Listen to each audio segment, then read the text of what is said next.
Now let's see how it's done, because this is a very nice recipe for a contemporary bolognese.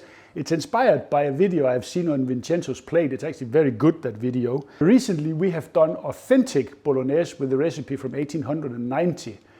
But to be honest, we actually more inclined to the more contemporary with tomato and stuff. But anyway, for our meat, we have trimmings here of Black Angus that we have trimmed off a variety of other episodes we have done in the past, and I have much more in the fridge. So first off, we have to get this through our meat grinder. So let's get that started, and I have a little bit of Black Angus fat cap from Picanha, just to make sure I have the right fat ratio there, 80-20, so it makes a good mince. So let's get this started.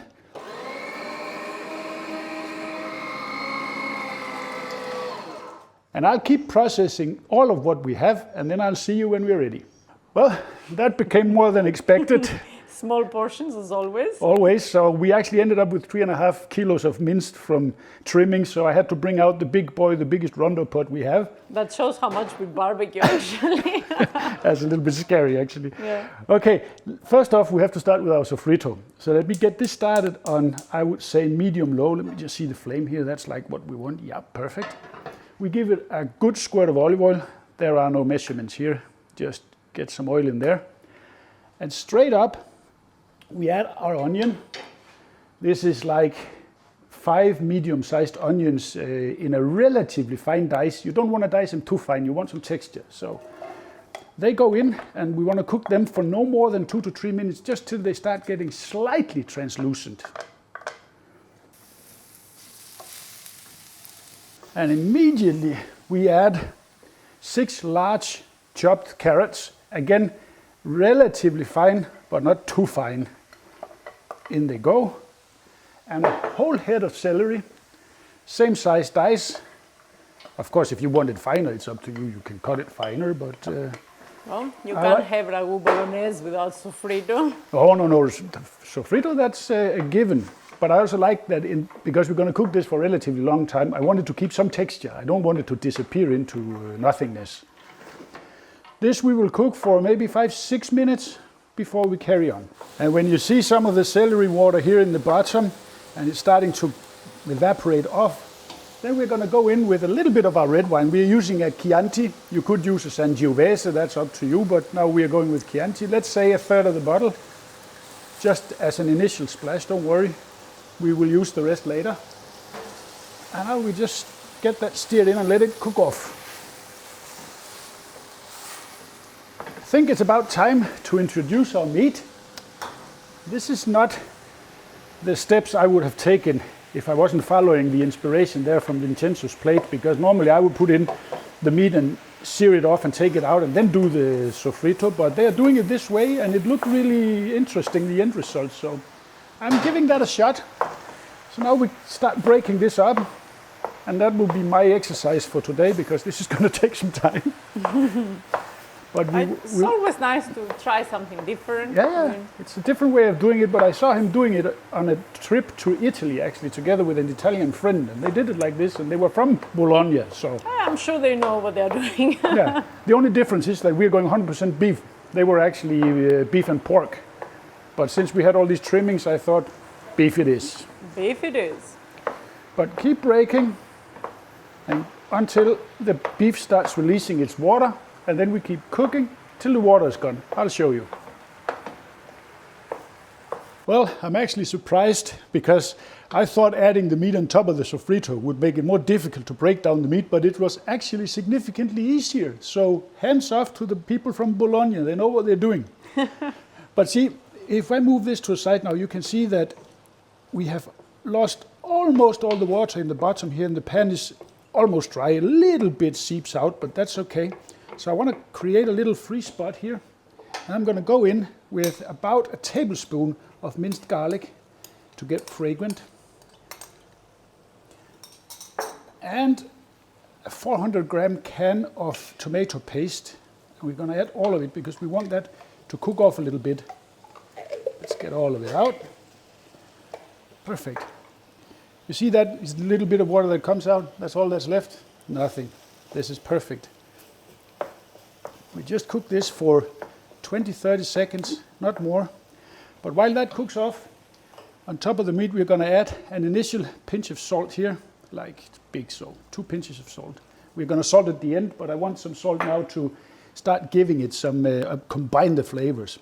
And then I have some pepper here. I would say half a tablespoon of freshly cracked pepper. We might need more. We will see that. You can start smelling the garlic and the cook-off of the tomato paste. It goes real quick, actually. And about that, we're going to mix everything in. Oh, this already smells good. Very beefy, actually. When nicely combined, we are going to go in with the rest of our red wine. Just all of it in there. And we're going to let that cook off for, I don't know, until you stop smelling the alcohol in the air. And then we will move on with the rest of our ingredients. And when you have a beautiful smell of meat sauce and not evaporated alcohol, then I forgot before, so I'm going to add it now, a teaspoon of ground cloves. Just a little bit, don't overdo it, just a little bit. It gives a nice background flavor that needs in a red sauce, in my opinion. There are no rules. It's either that or cinnamon, but... Yeah. And then we're going to give it a liter of passata. Nice. And 3 cans of chopped tomato or crushed tomato, depending what you can get your hands on. Get them out of there. And then we give this a good mix. And then we will let this come up to a simmer again. And then we reduce the heat to a small simmer. And then we're going to let this cook for 2-3 hours. Easy. But before we do anything like that, we are going to add to our pot the rind of Parmesan. It's the trick we always do when we make stews like this. And actually we might add some more passata, some more water as we go along. We will see to keep the consistency right. We don't want it too dry, we want it to be saucy. No, it has to be saucy. Yeah, so in with the Parmesan and down with the temperature and on with the lid. And we will check in on it every half hour or so, give it a stir, maybe add some passata, we will see. Well, we have been going for a long time and the kitchen smells phenomenal. And that looks really good. I mean, look at that. And perfect consistency. Let me get rid of the lid here. Yeah, we want a bit to be saucy. I don't like it when it's very dry. No, I mean, you can take it further and take the lid off and let it dry out more if that's what you prefer. But we like it saucy also because some of this we're going to use for a lasagna in the coming episodes, which is going to be good. But first up, I want to taste if we have enough salt here, because also the Parmesan gives some saltiness to it.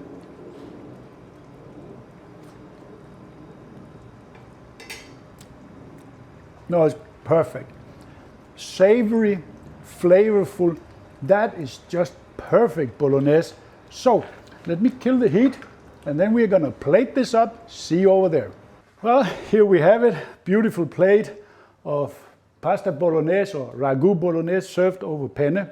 You could serve this over pappardelle or farfalle, but penne to me, it's the best choice. It's like little tubes that fills up with sauce, so you get all the good stuff. Of course, you can serve it over spaghetti if you are so inclined, but I really would recommend against it because spaghetti is too thin and it doesn't really carry the Carla, sauce. we never like spaghetti with anything, actually. No, that's it. That's our taste. Of course, I have tasted the sauce, but it needs, you know, a bit of grated Parmesan, some basil, some penne. It's perfect. Now I want to have a proper bite of this. This is fantastic. Really flavorful, perfect match with the penne. All of them full of sauce. It's just so good. And we made so much. When you make this, make a lot because it freezes well. It's easy to take out, warm up, and you have a perfect Wednesday meal in no time. Give it a shot.